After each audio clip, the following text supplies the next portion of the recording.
Shalom saudara-saudaraku yang dikasihi oleh Tuhan. Bahagia rasanya kita boleh berjumpa kembali pada hari ini, Jumat 20 Januari 2022. Saudara-saudaraku yang kekasih, kita akan bersama-sama kembali mendengar firman Tuhan pada hari ini. Kita boleh merenungkan firman Tuhan dengan segenap hati. Kita mempersembahkan hidup kita kepadanya, dan kita boleh masuk di dalam hadirat Tuhan. Nah saudaraku, mari saya ajak kita untuk dapat mendengar firman Tuhan ini. Kita merendahkan diri dan satukan hati di dalam doa. Bapa kami yang di surga, dikuduskanlah namamu. Datanglah kerajaanmu dan jadilah kehendak-Mu di dalam hidup kami seperti di surga. Kami sungguh bersyukur ya Bapa, kalau hari ini kami kembali datang kepada Tuhan untuk mendengar sabda-Mu.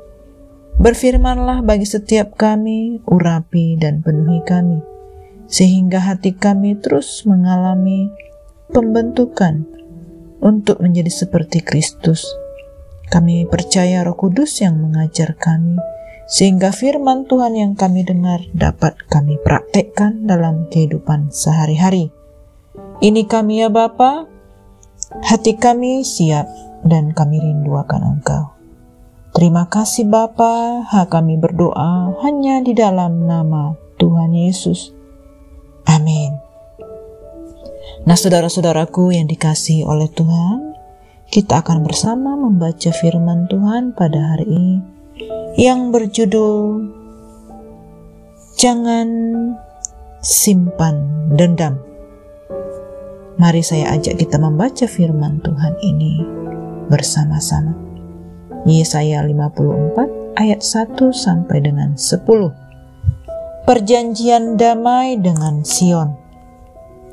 Bersorak-sorailah hai si mandul yang tidak pernah melahirkan. Bergembiralah dengan sorak-sorai dan memekiklah, hai engkau yang tidak pernah menderita sakit bersalin. Sebab yang ditinggalkan suaminya akan mempunyai lebih banyak anak daripada yang bersuami, firman Tuhan.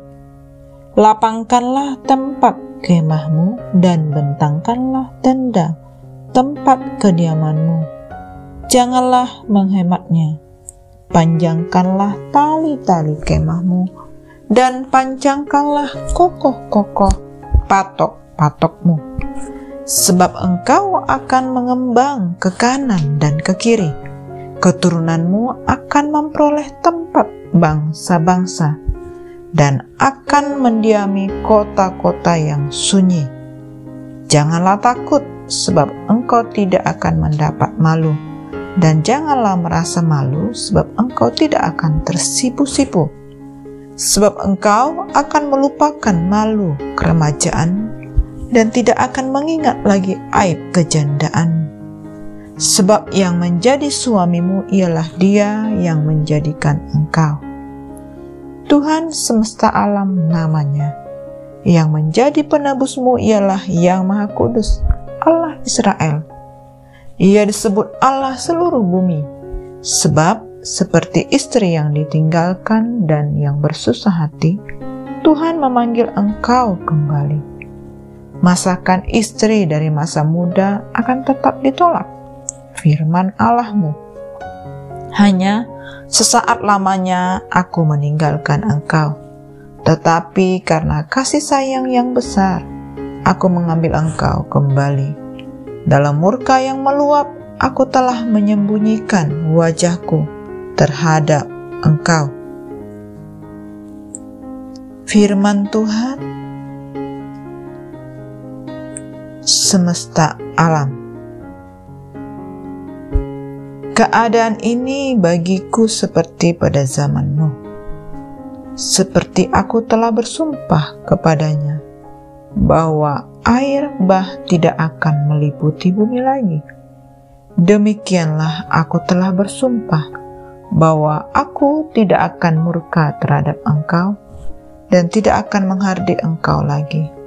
Sebab biarpun gunung-gunung beranjak dan bukit-bukit bergoyang, tetapi kasih setiaku tidak akan beranjak daripadamu, dan perjanjian damaiku tidak akan bergoyang. Firman Tuhan yang mengasihani engkau. Amin. Nah, saudara-saudaraku yang dikasihi oleh Tuhan, kita sudah membaca firman Tuhan. Kita boleh melihat bagaimana pengkhianatan bangsa Israel kepada Tuhan menjadikan Tuhan murka kepada mereka. Bangsa yang dikasihi dan dipelihara dengan segenap hati, namun ternyata justru mengkhianati Tuhan. Nah, saudaraku, apakah Tuhan mendendam kepada Israel? Apakah Tuhan juga mendendam kepada kita? Pada ayat 7-8 dikatakan, hanya sesaat lamanya aku meninggalkan engkau. Tetapi karena kasih sayang yang besar, aku mengambil engkau kembali. Nah, saudaraku, di dalam murka yang meluap, Tuhan telah menyembunyikan wajahnya terhadap kita sesaat lamanya. Tetapi dalam kasih setia yang abadi, Ia telah mengasihani kita. Saudara-saudaraku, kasih Tuhan tidak berkurang kepada umatnya bangsa Israel. Itulah Tuhan kita adalah Tuhan Maha Pengampun dan Tuhan yang Maha Pemurah. Kasih-Nya jauh lebih besar dari kesalahan manusia. Bagaimana kita, saudaraku, yang sudah dikasihi Tuhan?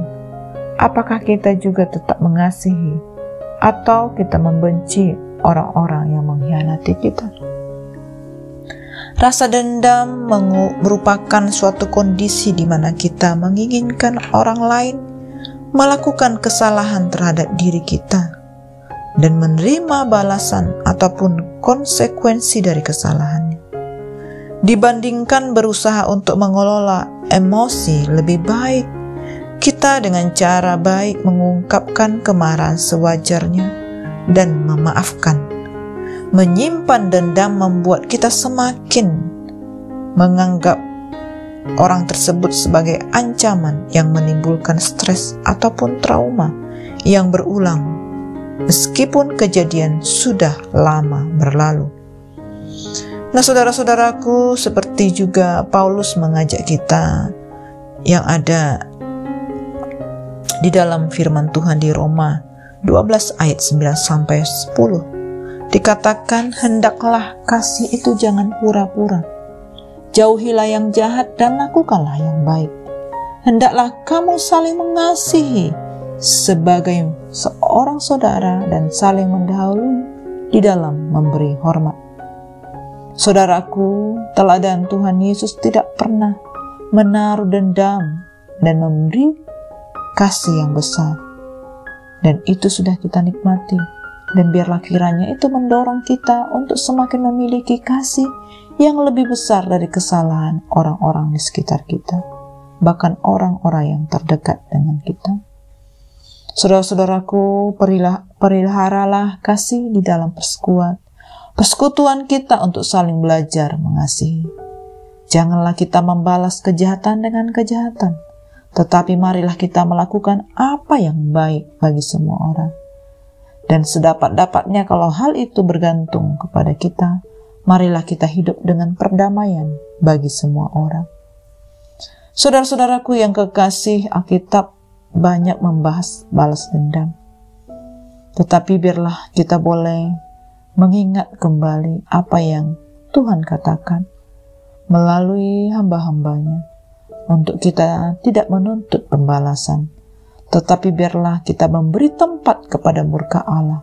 Sebab ada firman Tuhan yang menulis, pembalasan itu adalah hak Tuhan. Tuhanlah yang akan menuntut pembalasan. Dan kita boleh melakukan hal yang benar seturut dengan kehendak Tuhan. Mari saudara-saudaraku, saya ajak kita untuk kita boleh belajar bersekutu bersama dengan Bapa di surga, dengan keluarga dan jemaat Tuhan. Amin. Demikianlah renungan firman Tuhan yang dapat kita dengar, saudara-saudaraku. Kita percaya melalui firman Tuhan, kita melihat bahwa memang tidak mudah untuk memaafkan orang-orang yang menyakiti kita. Tetapi biarlah kita memiliki kasih untuk dapat mengampuni seperti Kristus sudah mengampuni kita. Mari saudara-saudaraku, saya ajak kita untuk tutup di dalam doa. Terima kasih Bapa yang baik, kami bersyukur buat firman-Mu yang sudah kami dengar. Kami percaya firman-Mu sungguh menjadi rema di dalam hidup kami. Kami menjadikan pedoman, tuntunan yang nyata bagi kami semua. Kami percaya juga bahwa Roh Kudus yang mengurapi kami sehingga memiliki pemikiran serta pemahaman Allah di dalam hidup kami.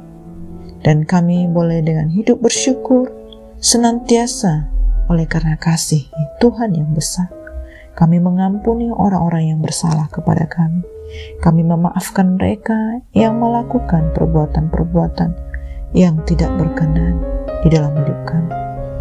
Kami memilih untuk tidak hidup dalam racun kebencian, amarah, dan dendam, sehingga yang tampak di dalam diri kami adalah kasih sejati yang berasal dari Allah.